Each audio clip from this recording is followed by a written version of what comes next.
నమస్తే, welcome to Dot News. Pawan పోటీ చేసేది పిఠాపురం నుంచా లేక భీమవరం నుంచా? ఈసారి గెలుపు కాదు, భారీ మెజారిటీ లక్ష్యంగా వ్యూహం రచిస్తున్నారు జనసేన వర్గాల నుంచి అందుతున్న సమాచారం ప్రకారం పవన్ కళ్యాణ్ పశ్చిమ గోదావరి నుంచి తూర్పు గోదావరికి షిఫ్ట్ అవ్వడం ఖాయంగా తెలుస్తోంది. ఈసారి ఒకచోట నుంచి మాత్రమే పవన్ పోటీ చేయబోతున్నట్లు సమాచారం. పశ్చిమ గోదావరి జిల్లాలోని భీమవరం కంటే తూర్పు గోదావరి జిల్లాలోని పిఠాపురం వైపే ఎక్కువ మొగ్గు చూపుతున్నారట జనసేనాని.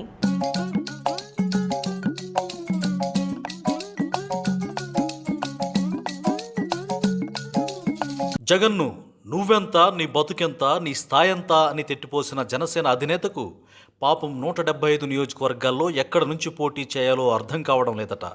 ఒకసారి భీమవరం, ఇంకోసారి పిఠాపురం, మరోసారి తిరుపతి. ఒక్కోసారి ఒక్కో సెంటర్ వైపు చూస్తున్నారు. ఎందుకంటే ఈసారి మాత్రం పక్కాగా గెలవాలని, కాకపోతే ఎక్కడ నిలబడితే గెలవచ్చో ఆయనకే తెలియదు. అందుకే తికమక మకతిక అంటూ తిక్క లెక్కలు వేస్తున్నారంటున్నారు జన సైనికులు.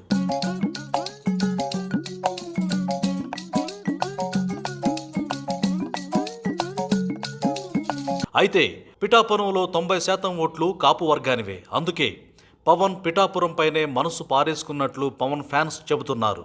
ఈసారి గెలుపు కాదు, భారీ మెజారిటీయే లక్ష్యంగా వ్యూహం రచిస్తున్నారు జనసేన వర్గాల నుంచి అందుతోన్న సమాచారం ప్రకారం పవన్ కళ్యాణ్ పశ్చిమ గోదావరి నుంచి తూర్పు గోదావరికి షిఫ్ట్ అవ్వడం ఖాయంగా కనిపిస్తోంది.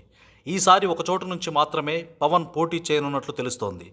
పశ్చిమ గోదావరి జిల్లాలోని భీమవరం కంటే తూర్పు గోదావరి జిల్లాలోని పిఠాపురం వైపే ఎక్కువ మొగ్గు చూపుతున్నారట పవన్ కళ్యాణ్.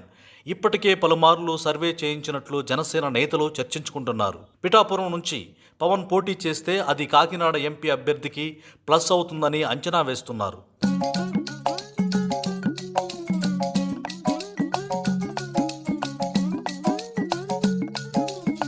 ప్రస్తుతం పిఠాపురం జనసేన ఇన్ఛార్జిగా ఉదయ్ శ్రీనివాస్ కొనసాగుతున్నారు.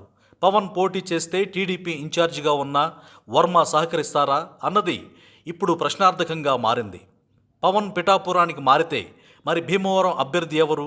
భీమవరం సీటు జనసేన ఖాతాలోనే ఉంటుందా? ఉంటే ఎవరిని బరిలోకి దించుతారు అనే ప్రశ్నలపై ఆశావహుల్లో ఆందోళన కలిగిస్తోంది. పవన్ పిఠాపురం నుంచి పోటీ చేస్తారో లేదో ఇంకా అధికారిక ప్రకటన రానేలేదు. కానీ భీమవరం టికెట్ కోసం అప్పుడే జనసేనలో రేసు మొదలైంది. గత ఎన్నికల్లో టీడీపీ నుంచి పోటీ చేసి ఓడిపోయిన పులపర్తి రామాంజనేయులు జనసేన టికెట్ కోసం ప్రయత్నిస్తున్నారు. త్వరగా క్లారిటీ ఇవ్వవయ్యా పవను.